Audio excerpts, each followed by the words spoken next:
Hello दोस्तों, स्वागत है आप सबका स्टडी आईक्यू में। और दोस्तों, जो हमारी 15 मिनट वाली सीरीज थी जहां पे हमने हिंदी साहित्य के इतिहास की बात शुरू की थी। हिंदी साहित्य के इतिहास में हमने आदिकाल की बात शुरू की थी और आदिकाल के दौरान हम रासो साहित्य तक आए थे। देखिए, ये जो मैं क्रम बता रहा हूं, ये क्रम आपको याद हो जाना चाहिए। मैं क्यों कह रहा हूं?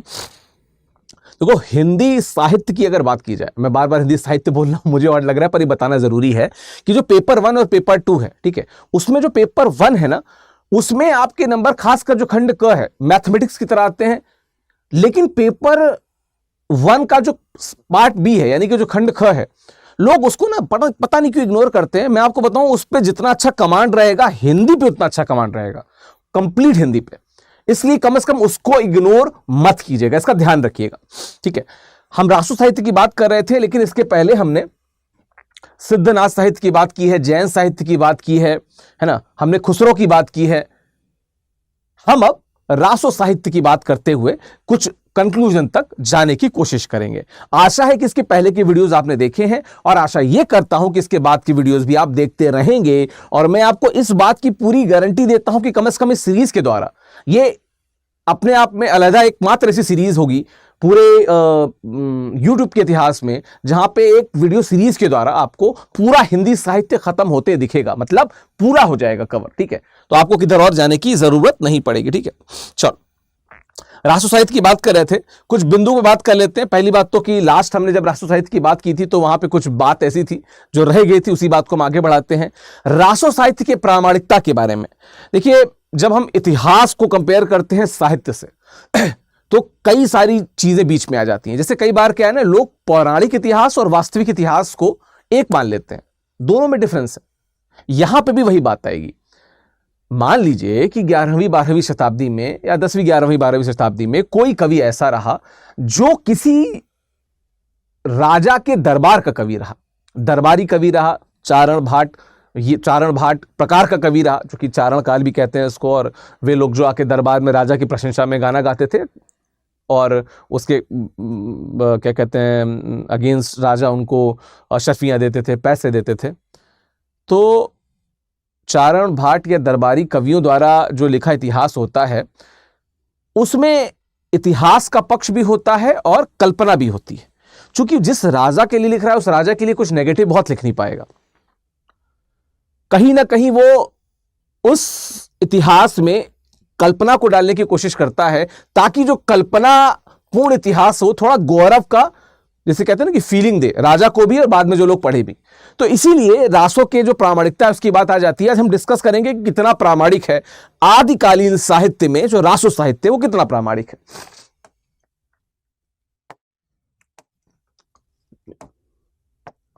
देखिए, कुछ विद्वान, जैसे शुक्ल जी की बात कर ली जाए, राम कुमार वर्मा जी की बात कर ली जाए, गौरीशंकर हीरानंद ओझा जी की बात कर ली जाए, डॉक्टर वूलर की बात कर ली जाए, तो इस रचना को पूर्णतः अप्रामाणिक मानते हैं।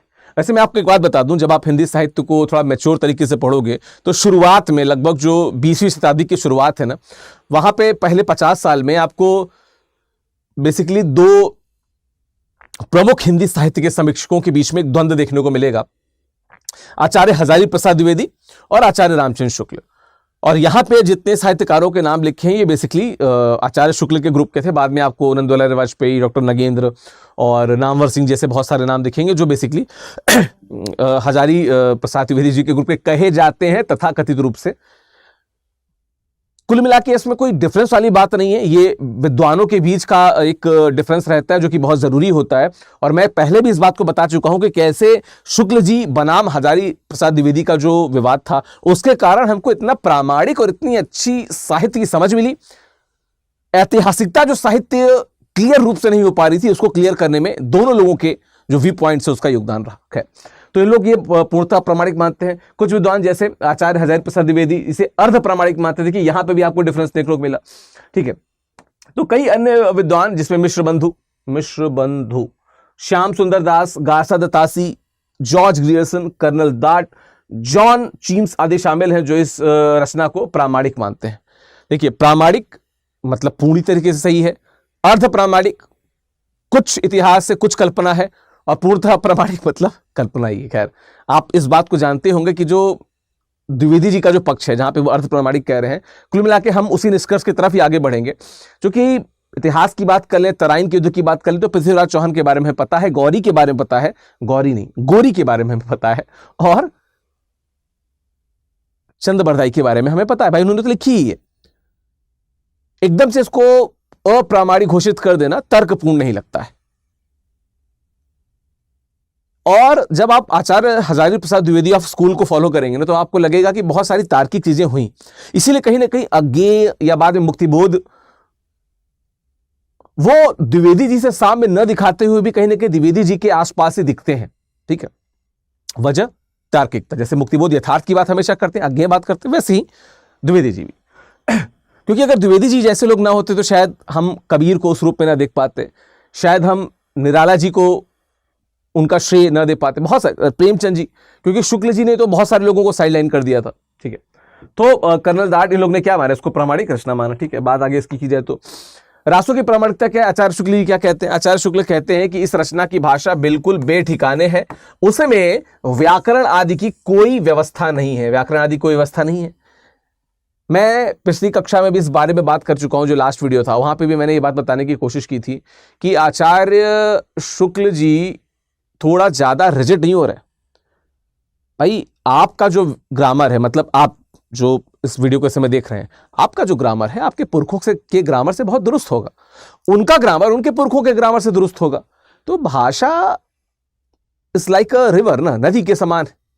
हम अगर सोचें कि हमसे 1000 साल पहले कोई व्यक्ति कोई रचना कर रहा था और वो हमारे हिसाब से नहीं लिखा है, ये तो बड़ा ही, मतलब जिसे कहते हैं ना कि गंभीर विषय तो नहीं, मैं कहूंगा हल्की सी बात है। खैर देखिए, मैं फिर कह रहा हूं कि मेरे इन बातों के बाद आप ये मत जानने लग जाएगा कि शुक्ल जी गलत नहीं, बहुत योगदान है, बहुत बड़ा योगदान है। पर कुछ बातें जहां पे थोड़ा सा वो तार्किक नहीं लगते, वो बातें बताना मेरा क्या है, मेरी जिम्मेदारी है। ठीक है, खैर आगे बढ़ेगा तो पृथ्वीराज रासो की प्रामाणिकता या अप्रामाणिकता का प्रश्न 2 बिंदुओं पर केंद्रित है।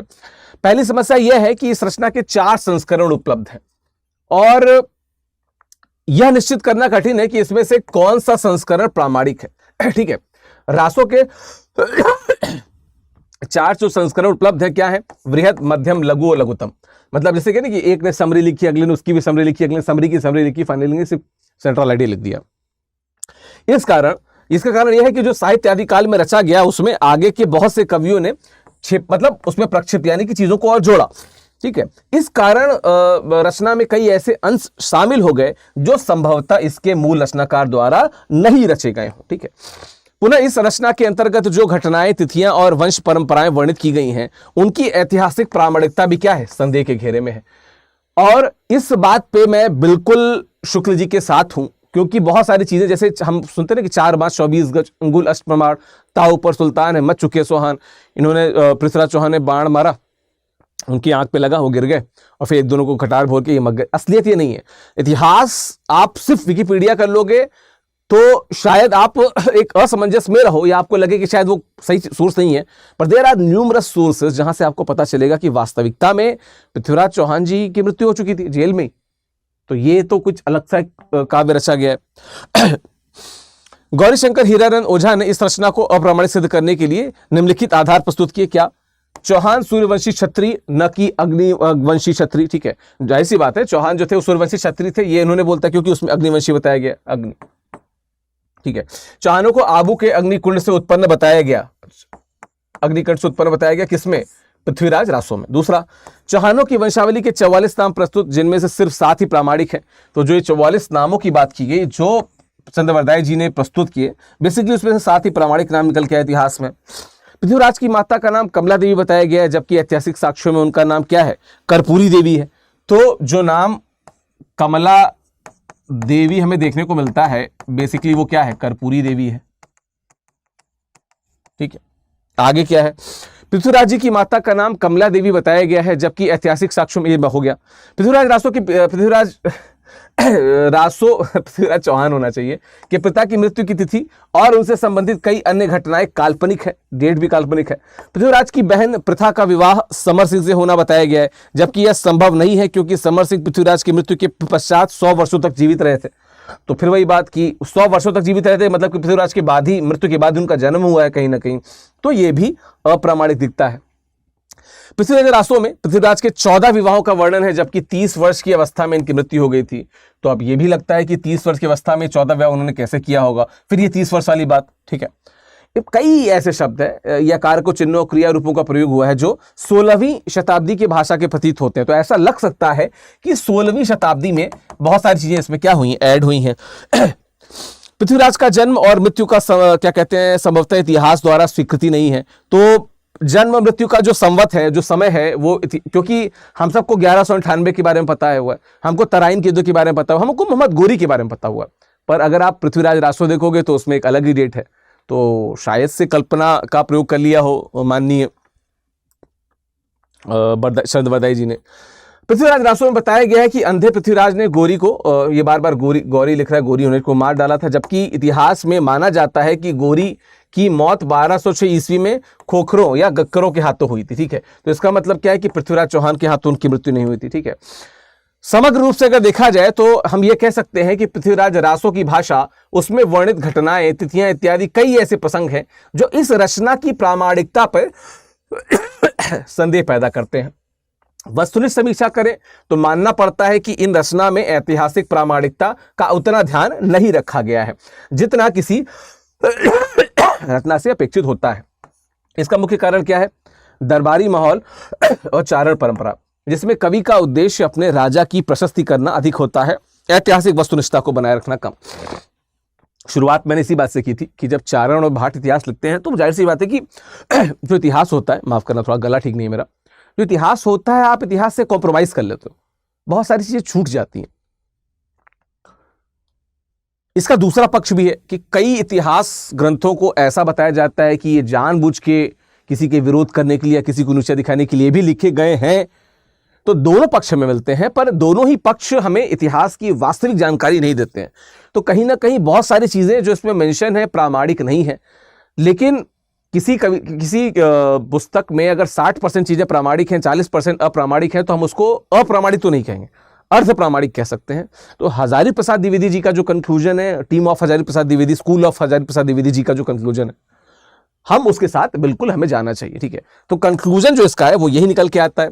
बाकी एक ट्रेजेडी के रूप में अगर देखा जाए तो पृथ्वीराज रासो को एक विशेष नजरिए से पढ़ा जाए तो उसमें त्रासद तत्व बेहद पैनेपन के साथ उभरता है। किंतु नहीं भूलना चाहिए कि यह रचना ट्रेजेडी के ढांचे को ध्यान में रखकर नहीं लिखी गई है। इसके लिए इसकी कुछ घटनाएं ट्रेजेडी के ढांचे का अतिक्रमण करती हैं। उदाहरण के तौर पे इसका अंत उतना त्रासद नहीं है कि भावक विरेचन के बिंदु पर पहुंच जाए। यदि गोरी, ठीक है, यदि गोरी पृथ्वीराज को तड़पा तड़पा कर मारता तो शायद भावक के खून के आंसू पीने को मजबूर हो जाता था पाठक।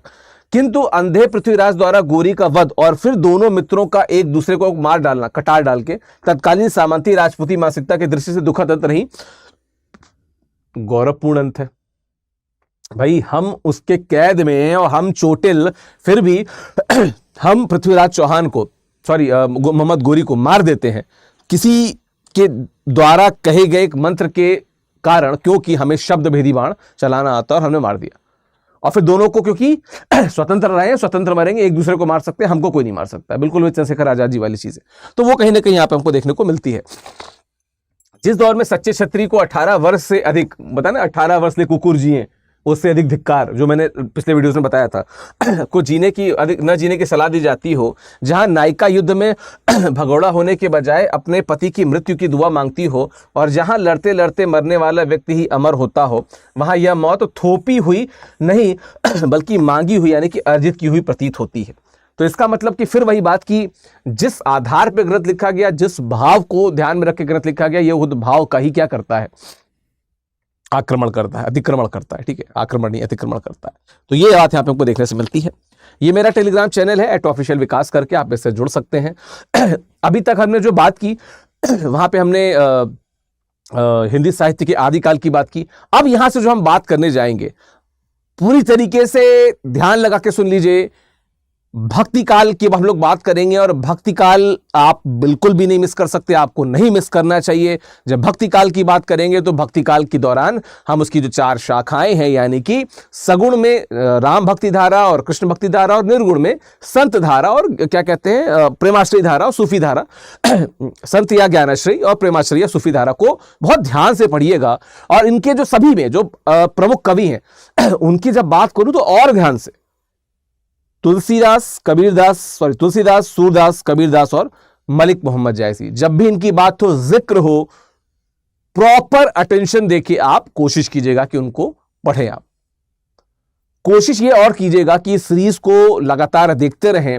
वे छात्र जो किन्हीं कारणों से हिंदी साहित्य के कोर्स को नहीं ले सकते, ये उनके लिए हमने डिजाइन किया है। पर अगर आप हिंदी साहित्य, क्योंकि इसमें समय बहुत लगेगा, आप हिंदी साहित्य वैकल्पिक विषय को एक लिमिटेड टाइम में अगर खत्म करना चाहते हैं तो आप studiiq.com पे जाके हमारे ऑप्शनल को वहां पे परचेज कर सकते हैं, मेरा कोड लगा सकते हैं। बाकी आपका दिन शुभ हो। All the very best. Thank you.